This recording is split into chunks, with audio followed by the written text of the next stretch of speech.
Welcome back to the 30-minute project challenge. Today I thought I'd talk about the rule number one some more. If you're not having fun, you're not doing it right.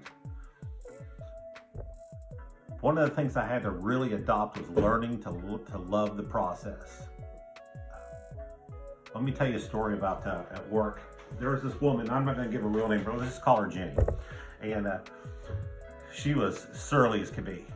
And the post office at the time was trying to basically bribe employees to get the morale going so they could get more efficient. It's actually a pretty good idea, but they just did it completely wrong. And so they started giving these awards away. And then with the award, they would have like a gift card.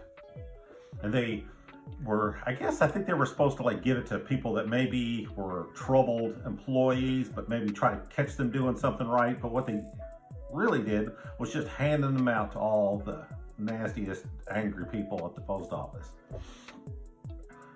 Every one of them would get these awards and take the award and throw it in the trash, but they'd keep the gift card.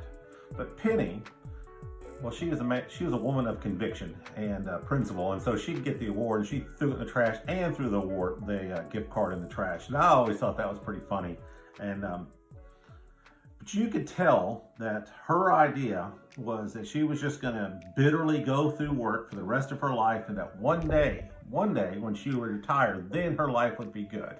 And I thought that, seemed like that was probably a reasonable plan. But as time went on in my life, I realized, watching her, that day was probably not going to come. Not that not retiring, she was going to retire, and she did retire.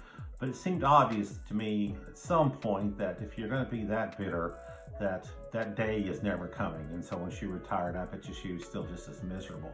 So you have to find a way to be happy doing what you're doing. And I'll give you an example, a good example.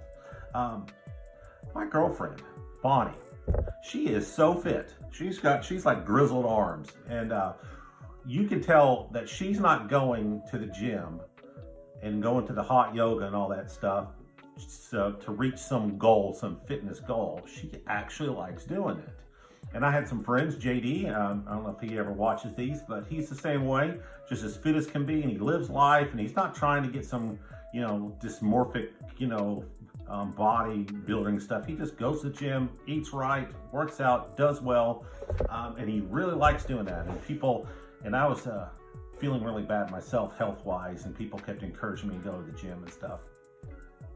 And so I started going to the gym, but I also had this idea that there was never no goal that I was going to reach. I had to learn how to like going to the gym, and more than just making it a habit. And so what I would start doing is I would look for when I started feeling good at the gym.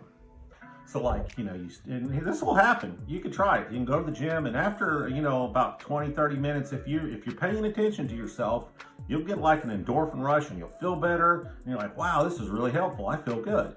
Now, I'm not saying you want to go to the gym, but if you go to the gym and you actually do something a little bit in through it, you will actually start to feel really good. And you're like, man, I start to like doing that. I like going to the gym. I went to the gym tonight. That's why I'm talking about that. So how do I enjoy working in the garage? Years ago, when I started playing in the garage, just working on, I didn't have any money, and all I had was one little project, this old BMW motorcycle. And so there was no distractions, and I would just enjoy learning how to work on it, and learning how to fix it, and learning how to make things go, and really had a lot of joy in that. And I enjoyed the process. I already had the bike, so there was no like goal there. It was just making the bike nicer, learning how to operate it. So that process is the process that I lost over the years. And then, so when I'm sitting in the garage, like yesterday when I was welding, I look for moments when like, wow, that's a lot of fun. And like, there was a couple times, I'm not a great welder, not going into welding, but once in a while, I'll lay down a bead of weld and I'm like, wow, that looks really nice. That probably won't snap off and kill me. So, that's a win.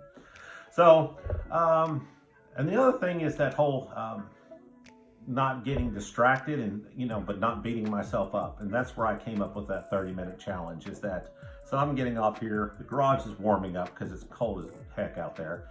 And I'm going to put in another 30 minutes, probably going to work on the the winch some more, make it look better. But that's about it.